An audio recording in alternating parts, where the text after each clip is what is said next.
Bonjour, c'est Carole du blog j'aimemonavenir.com. Alors aujourd'hui, je vous fais une courte vidéo pour vous présenter une jeune fille que j'ai eu la chance d'interviewer il y a une dizaine de jours de cela au Bois de Vincennes dans le cadre de mon défi vidéo du mois de juillet 2017. Elle s'appelle Emma et en fait Emma, je l'ai rencontrée il y a à peu près 1 an et demi de cela alors que j'étais encore développeur de l'apprentissage dans un CFA, dans un centre de formation d'apprentis. Et en fait, Emma, lorsqu'elle s'est présentée à moi, elle n'avait que 14 ans, elle était alors en 4e, et elle souhaitait candidater pour le CFA, pour entrer au CFA, pour préparer donc un diplôme, apprendre le métier de peintre en bâtiment, voire poursuivre des études supérieures par la suite, mais en tout cas apprendre dans un premier temps le métier de peintre en bâtiment via l'apprentissage. Donc elle souhaitait aussi travailler, être dans l'alternance, et elle était très déterminée. Et je trouvais que son parcours était intéressant parce qu'elle a vraiment un profil atypique par rapport évidemment aux jeunes que j'avais l'habitude de recevoir et qui candidataient au CFA pour devenir peintre bâtiment, parce que déjà c'est une fille, et donc évidemment il y a peu de filles dans ce milieu-là encore aujourd'hui. Elle était toute jeune, toute mignonne, vous allez voir, et très déterminée. Voilà. Et donc, je trouvais que son parcours était intéressant, j'avais envie de le partager avec vous. Donc, je l'ai rappelée, j'ai eu contact avec elle et sa maman qui ont tout de suite dit oui pour une interview. Et je les en remercie. Et donc, je vous laisse écouter. Elle nous parle donc de son parcours, de ses projets. Bonjour Emma, contente de te retrouver. Bonjour. Alors, on va parler un petit peu de ta situation actuelle. Donc, là, tu viens de terminer ta première année de CAP peinture. Oui. En apprentissage, donc tu es dans un CFA, un centre de formation d'apprentis, et tu vas donc passer en seconde année de CAP. C'est ça. Qu'est-ce qui a motivé ton choix d'entrer dans la voie professionnelle? Déjà, j'ai jamais aimé l'école, j'ai toujours voulu travailler. On m'a proposé d'aller en général ou bien en CAP professionnel mais sans alternance. J'ai refusé parce que moi je voulais absolument travailler et arrêter l'école, donc j'ai trouvé ce CFA qui faisait en alternance. Oui, d'accord. D'accord, donc en fait, tu as préféré préparer ton CAP peinture en apprentissage dans un CFA plutôt que de le faire dans un lycée professionnel pour éviter d'avoir trop de cours. Voilà. Voilà. Très bien. Qu'est-ce qui a motivé ton choix des métiers, de te diriger, de te former au métier de la peinture et de la finition? Parce que déjà, j'ai refait ma chambre au tout premier. Après, j'avais fait un stage, une sorte de stage avec mon tonton, parce qu'il est peintre en bâtiment, donc j'avais été sur des chantiers pour voir. Oui. Et après, avec l'école, j'ai eu l'opportunité de faire une passerelle de 1 semaine, mais j'ai fait que 3 jours, puisqu'à l'époque, j'avais que 13 ans. Et ça permettait de voir un tout petit peu le métier en CFA. D'accord. D'accord, donc tu t'es dit pourquoi pas cette voie-là, ça devrait Oui. me correspondre. Très bien. Donc, est-ce que tu avais, en entrant au CFA, un cursus d'études en tête déjà? Oui, donc je voulais faire mon CAP en 2 ans, mon bac pro en 2 ans, ensuite la mention complète en 1 an. Et après, je peux me diriger vers un BTS ou après, je peux faire refaire un CAP sol et moquettiste en 1 an, parce que j'aurai déjà mon CAP. D'accord. Et là, aujourd'hui, tu penses faire quoi? Mon BP, la mention complémentaire, donc tout ce qui est trompe-l'œil. Et après, je sais pas, peut-être un BTS si je me sens capable, ou bien là pour l'instant, ça serait après ma mention complémentaire de faire le CAP sol et moquettiste en 1 an. D'accord.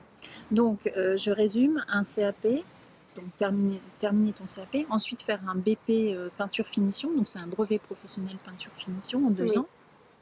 Ensuite, une mention décor, parce que ça t'attire beaucoup la peinture décorative? Oui, tout ce qui est trompe-l'œil, oui. Tout ce qui est minutieux. Trompe-l'œil, faux marbre, faux bois, voilà. etc. D'accord, je mettrai des informations en bas de l'article sur toutes ces formations, bien évidemment. Donc, une mention décoration pour quel projet professionnel derrière? Donc, pour devenir peintre en décor, peut-être? Oui, me spécialiser si je peux en peinture décorative. Qu'est-ce qui t'attire en fait dans ce métier de peintre en décor? Tout ce qui est la minutieux. La minutie, Voilà. le fait d'être minutieux. Voilà, après de faire croire aux personnes des choses fausses, on va dire. Oui, là tu parles du trompe-l'œil. Voilà. D'accord.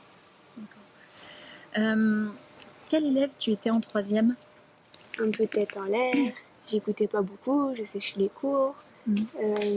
J'y allais plus souvent pour voir mes amis. Et oui. Tu n'aimais pas l'école, donc... non. Ouais. Mais par contre, je crois savoir que tu n'avais pas de mauvais résultats. C'est-à-dire que tu étais une élève moyenne, on va dire. Oui, j'avais vers les 12 de moyenne. 12 de moyenne générale? Oui. D'accord.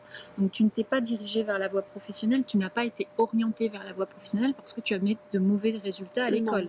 Parce que ça, c'est une chose qui arrive, qu'on oriente des élèves qui sont fâchés avec l'école ou qui ont de très mauvais résultats, on va dire, de mauvais résultats dans la voie professionnelle. Mais toi, c'était vraiment un choix de ta part.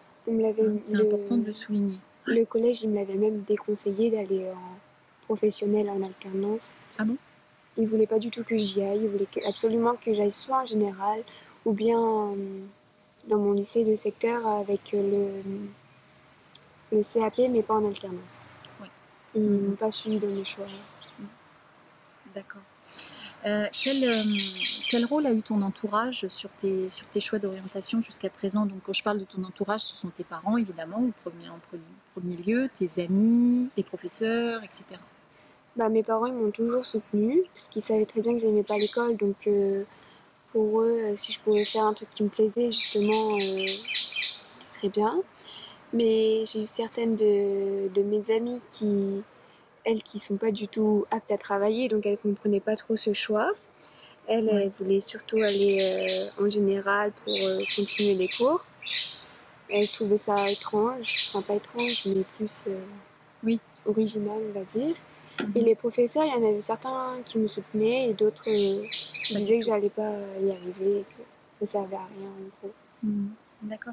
Et donc dans les réactions justement qu'ont eu les gens autour de toi, est-ce qu'il y a eu des réactions par rapport aussi au fait que tu allais t'engager dans un univers qui est quand même plutôt masculin à la base, c'est-à-dire il y a 10% à peu près, 10% de filles environ dans le bâtiment et notamment dans les métiers de la peinture, et même au CFA je crois. Au CFA, on m'avait dit qu'il y avait plus de 30% de filles. Ça dépend peut-être des années en fait. Oui. Et donc par rapport à ce fait-là, est-ce que tu as eu des remarques, des commentaires? Tu as été découragée par rapport à ça? On m'avait juste dit que c'était un boulot très physique. Oui. Après, sinon, oui, on m'avait dit forcément que j'allais être avec beaucoup de gars, mais sinon... Toi, tu n'as pas eu d'appréhension par rapport à ça? Non, parce que je savais ce que j'allais faire. Je savais très bien que je serais avec plus de garçons, que voilà, il y aurait moins de filles. Je savais déjà que... D'accord. Donc, c'est toi qui as fait la démarche auprès du CFA pour postuler. Oui. C'est important de le souligner aussi, c'est qu'il faut faire la démarche, postuler auprès du CFA. Donc, à tes 13 ans, c'est-à-dire tu étais alors en 4e, tu as fait un mini-stage de découverte des métiers de la peinture et de la finition au CFA, un mini-stage de 3 jours. Et puis, l'année suivante, donc lorsque tu étais en 3e, générale, tu es revenu postuler au CFA pour donc préparer un CAP à la rentrée suivante. Oui. Et là, comment s'est passé le recrutement? Alors déjà, j'avais visité l'école. Après, on m'avait fait le test de positionnement. Après, comme j'ai été recrutée, on m'a fait passer un job dating pour rencontrer des employeurs. Et on en avait rencontré 4 ou 5 en fonction de ce qu'on voulait faire comme diplôme. J'en avais rencontré 2 et il y en a un qui m'ont rappelé mais qui m'ont pas... Oui, finalement ça s'est pas fait avec cet employeur. Donc un test de positionnement écrit, voir ton niveau plutôt scolaire. Et puis ensuite tu as été recruté, accepté au CFA et ensuite il fallait trouver l'entreprise. Donc ce job dating, c'est quelque chose qui est mis en place par le CFA, qui fait venir des entreprises partenaires et Oui. qui présente à ces entreprises qui donc souhaitent prendre un apprenti, qui présente des jeunes candidats Voilà. à l'apprentissage. Ok. Est-ce que c'est de cette façon que tu as trouvé ton entreprise ou enfin, est-ce que ça a été dur pour toi de trouver une entreprise? Bah, moi, c'est plus mes parents qui ont cherché pour moi.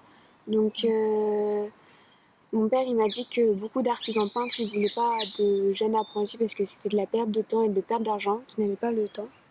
De former? Voilà. Et du coup, il s'est renseigné sur la BIEP et c'est là qu'il a trouvé mon entreprise. Alors la BIEP, c'est la bourse aux emplois publics, hein, la bourse des emplois publics. Oui. Et donc, tu as trouvé quel type d'entreprise en fait? Le Louvre, qui m'ont contacté, ils voulaient bien me prendre, mais comme j'étais trop jeune et j'avais pas encore mon CAP. Ouais. Et là, je suis actuellement au ministère de l'Intérieur. Ministère de l'Intérieur, d'accord. Justement, comment ça se passe alors? Comment s'est passée cette première année de CAP, que ce soit au CFA ou en entreprise? Bah, très bien. Comme au début, j'avais pas beaucoup d'expérience, on me confiait pas grand-chose. Oui. Mais avec là, j'ai une superbe collègue, du coup, elle m'apprend tout. Donc, ça se passe de mieux en mieux. Oui. Et tu regrettes pas ton choix Pas du d'être tout. entrée au CFA, d'être entrée sur cette formation-là en Là, je peinture? pourrais plus retourner en général, reprendre des cours, je pourrais pas. D'accord. Et le métier, vraiment, enfin, ça te plaît ce que tu fais au quotidien? En fait, moi, je suis plus dans le public, comme vous avez dit, donc Oui. je fais pas forcément des chantiers, mais pour l'instant, ce que je fais, oui, j'aime bien. D'accord. On fait un peu de tout. D'accord. Je fais pas forcément que peinture. Et le reste de cours qui subsistent au CFA, ça va, ça se passe bien? Oui. Ouais. Moi, c'est qu'une semaine sur deux en CAP. En BP, ça sera 2 semaines, 2 semaines. Mais pour l'instant, oui, c'est très bien. Ce rythme te convient? Oui. En fait. Mais après, je suis bien contente de retourner à mon ministère, comme ça. Ouais. D'accord. Et au niveau intégration, donc si je comprends bien, au ministère, tu es tout à fait intégrée. Oui. Et au niveau intégration, en classe, au niveau des cours, etc., ça se passe bien aussi? En classe, ça m'a surpris parce qu'on avait tout petite d'âge, donc je suis la plus jeune avec un autre de 15 ans. Et oui. Sinon, on est plus dans les 18-19 ans. Oui. Mais sinon, après, comme on est tout petit d'âge, les gens ils sont plus matures, et ben, on s'est tous bien intégrés et tout le monde s'entend bien. D'accord, super. Quand tu penses à ton avenir, du coup, qu'est-ce que ça t'évoque spontanément? L'avenir? Est-ce que tu es plutôt optimiste? Est-ce que ça t'angoisse? Pour moi, je vais faire ma mention décor, donc j'irai, si je peux faire, j'irai jusqu'au bout pour l'avoir. D'accord, tu es déterminée. Voilà. Le métier idéal pour toi? Ça serait peintre décorateur. Peintre décorateur, oui. En tout cas par rapport aux représentations que tu en as aujourd'hui. Ouais. Est-ce que tu en as rencontré, alors au ministère de l'Intérieur, je ne pense pas qu'il y en ait? Non, pas beaucoup, mais à l'école, justement, il y a le prof qui est formé pour ça. Bien sûr. Mais sinon, après ça... D'accord. Est-ce que ça pourrait te plaire d'en rencontrer à l'extérieur qui travaillent soit en tant que salarié ou soit en tant qu'indépendant? C'est toujours mieux de... T'expliques un petit peu ce qu'ils font, leur quotidien. Et après, du coup, on m'a dit aussi qu'en BP, j'avais l'opportunité de faire des stages aussi. Bien sûr. Donc peut-être que j'en ferai sûrement. Enfin, des stages, c'est-à-dire que de toute façon, tu seras obligé, si tu continues en CFA, de trouver une entreprise. En fait, si je continue en BP et que j'aurai mon entreprise, je pourrais faire des stages pendant que je suis en entreprise, en fait, qui sont de moi-même, qui sont à Paris, on m'a dit. Donc après, ça serait des stages de moi-même, en fait. D'accord, ok. BP, tu pourrais le continuer au ministère de l'Intérieur? On a déjà discuté avec eux? Oui, on en a discuté, mais ça n'a pas d'avantage pour moi. Ouais. D'accord, ils prennent plutôt des CAP. Ils prennent un peu de tout. Là, ma collègue, elle est en BP, mais c'est juste que si on va aller en décor, comme on n'en fait pas beaucoup, c'est pas... D'accord, donc il faudra changer d'entreprise, trouver une nouvelle entreprise pour, justement, pour le BP. Là, à la fin de mes ans, j'essaierai de recontacter le Louvre, donc pour voir s'ils me prennent. D'accord. Très bien. Écoute, Emma, merci beaucoup pour cette interview très intéressante, et puis je te souhaite une bonne continuation au CFA et dans ton parcours professionnel. Merci.